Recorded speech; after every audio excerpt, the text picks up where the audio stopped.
Hello जी, राधे राधे। आप सबका स्वागत है एक बार फिर से प्रिशा के ब्लॉग में। आप सब कैसे हैं? आशा करती हूँ कि आप सब अपने अपने घर में स्वस्थ होंगे। बिहारी जी की आशीर्वाद हमेशा आप लोगों पे बनी रहेगी। तो आज कुछ ऐसा हुआ कि आज मेरे घर में थोड़ा सा कुछ प्रॉब्लम चल रहा था, जिसकी वजह से आज भाभी मेरे घर में आई हुई थी।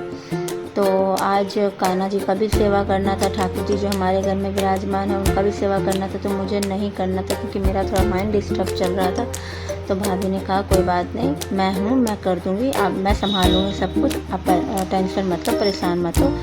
मैंने कहा चलो ठीक है, कोई बात नहीं, भाभी है तो वो सब संभाल ही लेती है, मुझे पता है। भाभी जी जो है वो सबको उठाई, उनको उठाने के बाद सबका आचमन करवाया, उनको जल का भोग दिया, उनको मिश्री का भोग लगाया।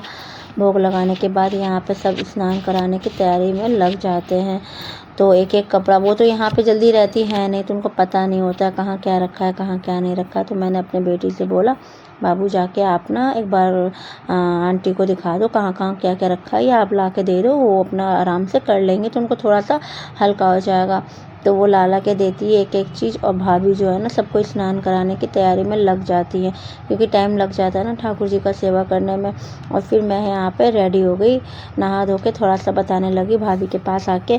मैं तो बहुत डिस्टर्ब चल रहा था, कुछ करने का मन तो था नहीं मेरा, पर फिर भी थोड़ा सा भाभी के पास आ गई हूँ बताने के लिए। बेचारी कितना ही करेंगी, सुबह से लगी पड़ी थी मेरे पीछे पीछे, मेरे साथ साथ लगी पड़ी थी, तब भी बेचारी इतना संभाल ली मेरे लिए। बहुत बहुत तहे दिल से भाभी को धन्यवाद करती हूँ मैं। और यहाँ पे सब भगवान जी को नहला दिया धुला दिया। इनकी बेटी भी लगी थी, मेरी बेटी भी लगी थी, और ये भी लगी थी। इनको इतना अच्छा लगता है ना ठाकुर जी का सेवा करने में कि क्या ही बताओ। ठाकुर जी की सेवा करना किसको नहीं अच्छा लगता, पर चलो ये भी कर देती है, बहुत बड़ी चीज़ है मेरे लिए कि भाभी हमेशा मेरे दुख में खड़ी रहती हैं। भले मैं रहूं या ना रहूं, ये ज़रूर खड़ी रहती है मेरे दुख में। तो भगवान, मैं तो बिहारी से कहूँगी, बिहारी जी आप हमेशा इन पर अपना कृपा बनाए रखना, उनके घर में भी हमेशा सुख शांति बनाए रखना। तो देखो दोनों अच्छे से, मेरी भाभी भी, मेरी भाभी की बेटी भी, दोनों ही लगी पड़ी रहती हैं।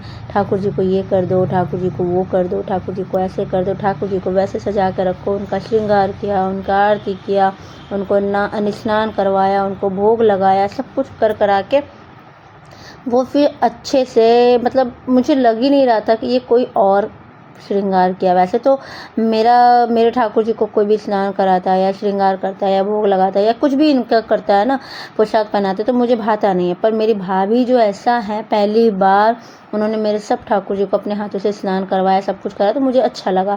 ऊपर से ये देखो, ये जो है ना मेरी मेड वाली दीदी है जो कि आई थी, अब कुछ बात बता रही थी, तो ये यहाँ बैठी थी। तो मैंने कहा चलो ठीक है, इनसे भी थोड़ा बात कर लेते हैं। बेचारी है अच्छी हैं, ये भी अच्छी हैं, हमेशा मेरे सुख दुख में खड़ी रहती है, ये भी अच्छी हैं वैसे तो।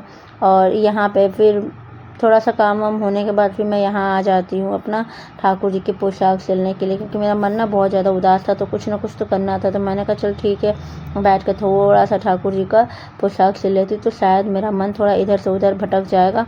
और यहाँ बैठे हैं सारे के सारे मैं ठाकुर जी, और यहाँ मैं चलती हूँ ठाकुर जी का थोड़ा सा 2-4 देखती हूँ। पोशाक तो बनाने के लिए रेडी रखा था, पर वो हो नहीं पाया। मैंने कहा चलो टाइम पास तो करना ही पड़ेगा, कुछ ना कुछ तो करना ही पड़ेगा। तो मैं यहाँ पे लेके बैठ जाती हूँ पोशाक सिलने के लिए ठाकुर जी का। आशा करती हूँ कि आप लोग आज का ये छोटा सा ब्लॉग अच्छा लगा।